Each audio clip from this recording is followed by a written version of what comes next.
আচ্ছা বলছি, তোমরা যে হঠাৎ করে বিরিয়ানি করতে করতে যে পোলাওটা চালু করলে, এটা কার দেখে চালু করলে?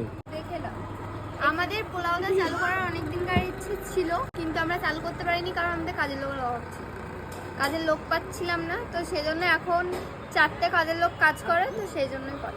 আবার কারোর দেখে তো চালু করোনি, কারণ এত পোলাও ফোলাও সব বেরোচ্ছে চারদিকে, দেখে তো মনে হচ্ছে দেখা দেখি করেছো। একদমই না, কারণ যদি না দর্শকরা আমাদেরকে এতটা ভালোবাসতো বা এই যে রেসপন্স করাটা তোমরা চাইতে বা বিরিয়ানির সাথে আরো কিছু করো, এই যে বিষয়টা, এটা যদি না বলতো তাহলে আমরা কখনোই একদম মানে মাছ দেওয়ার ভাইরাল নিজে বল বলেন আমার নামে মাছ দেওয়ার দুই বোন নিয়ে আসলে মাছ শিখিয়ে পড়িয়ে দিতে হচ্ছে। দেখুন বন্ধুরা, ভাইরাল কম্বো আমার মুখে আছে